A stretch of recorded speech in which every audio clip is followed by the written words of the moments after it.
Hi అండి, అందరికీ నమస్తే. నేను మీ Bhavani. Welcome to Srilakshmi Navaneetha blog. ఇవాళ బ్లాగ్ లో నేనైతే చేసుకునే కొన్ని పనులు చూపిస్తానండి. ఫస్ట్ అయితే ఇప్పుడు వంట స్టార్ట్ చేశాను. ఆల్రెడీ నేను ఇక్కడ ఎసరికి బియ్యం నానబెట్టేశాను అనమాట. అలాగే ఇక్కడ కూర కోసం అని చెప్పేసి బంగాళదుంప క్యారెట్ ఫ్రై చేయడం కోసం రెడీగా పెట్టుకున్నాను. ఇప్పుడు కర్రీ ప్రాసెస్ అయితే చూద్దామండి. బంగాళదుంప క్యారెట్ ఫ్రై చేయడానికి బంగాళదుంపలు చిన్న చిన్న ముక్కలుగా కట్ చేసుకుని తీసుకున్నానండి. 2 బంగాళదుంపలు, అలాగే ఇవి చిన్న సైజులో ఉన్న 2 క్యారెట్లు అనమాట. ఇవి కూడా పైన తొక్క లైట్ గా చెక్కేసి చిన్న చిన్న ముక్కలుగా కట్ చేశాను. అలాగే ఇటు పక్క అయితే పచ్చిమిర్చి కట్ చేసి పెట్టుకున్నాను. తర్వాత ఒక మీడియం సైజ్ ఆనియన్ ని చిన్న ముక్కలుగా కట్ చేశానండి. కొద్దిగా కరివేపాకు కడిగి పెట్టుకున్నాను. ఇవన్నీ కూడా బంగాళదుంప క్యారెట్ ఫ్రై చేయడానికి అయితే రెడీగా పెట్టుకున్నాను. ఇప్పుడైతే ఇంకా వంట స్టార్ట్ చేద్దాం. ఇటు పక్కన ఎసరికి బియ్యం నానబెట్టేసాను కదండి. స్టవ్ అయితే వెలిగించేసాను. ఇంకా స్టవ్ కూడా వెలిగిస్తున్నాను కూర కోసం. స్టవ్ వెలిగించుకుని ఒక బాండీ పెట్టుకున్నాను. బాండీ హీట్ అయిపోయిందండి. ఇప్పుడు దీనిలోకి మనం ఫ్రై చేసుకోవడానికి తగినంత ఆయిల్ వేసుకోవాలి. నేనైతే ఇక్కడ యూజ్ చేసేది ఏంటంటే గానుగ నూనె, అంటే పప్పు నూనె లేదా నువ్వుల నూనె అంటారు.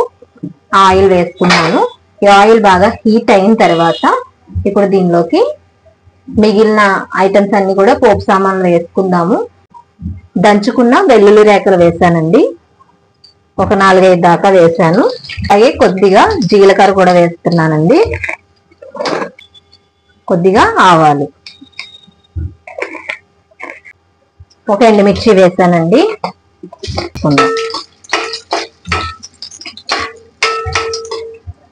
ఇలా కొంచెం వేగిన తర్వాత మనం ముందుగా కట్ చేసి పెట్టుకున్నాం కదా ఉల్లిపాయ ముక్కలు, పచ్చిమిరపకాయ ముక్కలు, అలాగే కరివేపాకు, వీటిని వేసేసుకుందాం. వేసుకుని చిన్న మంట మీద దోరగా వేయించుకోవాలి.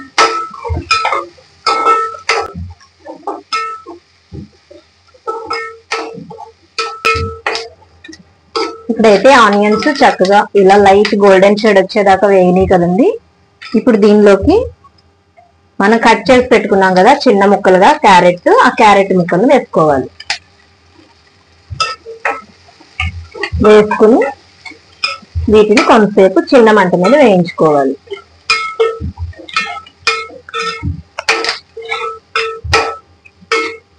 ఇలా ఇది కొంత అంటే ఒక 2-3 సెకండ్లు అలా వేయించుకున్న తర్వాత ఇప్పుడు కట్ చేసి పెట్టుకున్న బంగాళదుంప ముక్కలు కూడా వేసేసుకోవాలి. వేసుకుని క్యారెట్ ముక్కలు అలాగే బంగాళదుంప ముక్కలు కూడా చక్కగా బాగా ఇలా కలిసేలాగా కలిపేసుకోవాలి.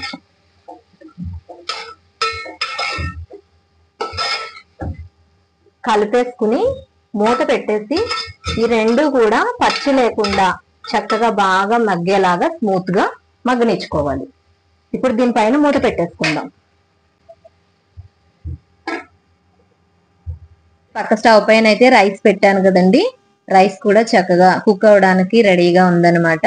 అలాగే ఇప్పుడు నేను బంగాళదుంప క్యారెట్ ఫ్రై కోసం మగ్గడం మూత పెట్టాను కదా, మగ్గడానికి ఒకసారి అయితే మూత తీసి చూస్తున్నాను. చక్కగా బంగాళదుంప అలాగే క్యారెట్ 2 కూడా బాగా చక్కగా మగ్గినాయండి.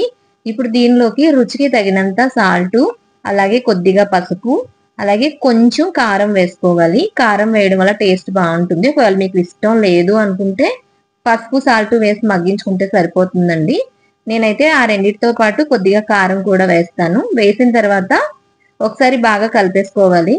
అన్ని కలిసేలాగా కలిపేసుకుని మూత పెట్టేసుకుని ఇంకా 2-3 నిమిషాలు మగ్గనిస్తే సరిపోతుంది. చూసారు కదా చక్కగా ముద్దలాగా బాగా మగ్గిపోయినాయి క్యారెట్ గాని బంగాళదుంప గాని. ఇంకా మూత పెట్టి 2-3 నిమిషాలు చిన్న మంట మీద మగ్గనిస్తే క్యారెట్ బంగాళదుంప ఫ్రై అయితే రెడీ అయిపోతుందండి. చాలా సింపుల్ గా చేసుకోవచ్చు. చాలా చాలా టేస్టీగా ఉంటుంది.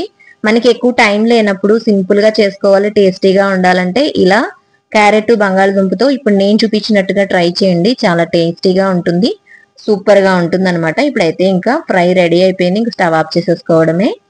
ఈ కర్రీ రెడీ అయ్యే లోపు నేను ఇంకొక స్టవ్ పైన అన్నం వండడానికి స్టవ్ వెలిగించాను కదా, అన్నం కూడా ఉడికిపోయింది, వార్చేసాను. ఇంకా వేడి వేడిగా తినేయడమే.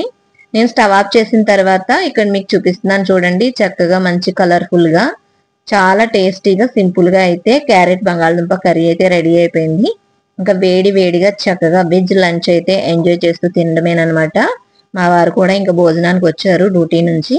ఇంక నేను వడ్డించేస్తున్నాను ప్లేట్లో. వేడివేడిగా ఉంది అన్నం. అలాగే నేను ఫ్రై చేశాను కదా, ఆ ఫ్రై కూడా వేస్తున్నాను అనమాట. క్యారెట్ బంగాళదుంప ఫ్రై, రైసు, అలాగే చల్లగా పెరుగు అనమాట. దీనిలో ఇంకా చారు అయితే పెట్టలేదండి. నేను తినేదే ఒక పూట ఈరోజు, వారం కాబట్టి. మళ్ళీ చారు పెడితే రేపటికి ఉండిపోతుంది, అది కూడా పాడైపోయిన స్మెల్ వచ్చేస్తుంది అనమాట, ఎండాకాలం కాబట్టి. ఇంకా చారు మానేసి పెరుగు పెట్టుకుని తినేసాము. పెరుగు వేసుకుంటే కడుపులో చలవ చేస్తుంది, ఒంటికి చలవ చేస్తుంది, బాగుంటుందని చెప్పి ఇలా మా ఇంట్లో అయితే ఈ రోజు లంచ్ అయితే ఇలా పూర్తి చేసుకున్నాము. నిజంగా చాలా సింపుల్ గా టేస్టీగా తిన్నాం అనమాట. ఆ తర్వాత ఇంకా భోజనం చేసిన తర్వాత ఇంకా కాసేపు ఆ పని ఈ పని పుడుక్కున్నవన్నీ చేసుకునే లోపు ఇంకా సాయంత్రం అయిపోయిందండి. సాయంత్రం అయితే కరెక్ట్ గా 4ంటికి నేను పుచ్చకాయ తీసుకొచ్చారనమాట. పుచ్చకాయ తినడానికంటే ఇలా జ్యూస్ చేసుకుంటే బాగుంటుందని చెప్పి జ్యూస్ అయితే రెడీ చేశాను. ఈ జ్యూస్ లో ఏమేసానంటే పుచ్చకాయ, అలాగే నానబెట్టిన కటోరీ వేసాను, అంటే బాదం గమ్ము, కొద్దిగా షుగర్ వేసి మిక్సీ పట్టేశానండి.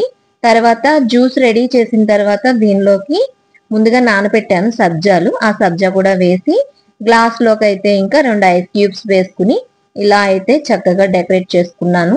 చూడ్డానికి తాగడానికి కూడా బాగుంటుంది కదా. ఆ తర్వాత అయితే ఈ జ్యూస్ తీసుకెళ్ళి అయితే మా వారికి ఇచ్చాను. ఎలా ఉందంటే బాగుందన్నారు. నిజంగా బాగుందండి. అలాగే మనం వేసిన కటోరీ గాని సబ్జాలు గాని ఒంటికి చలవ కూడా చేస్తుంది.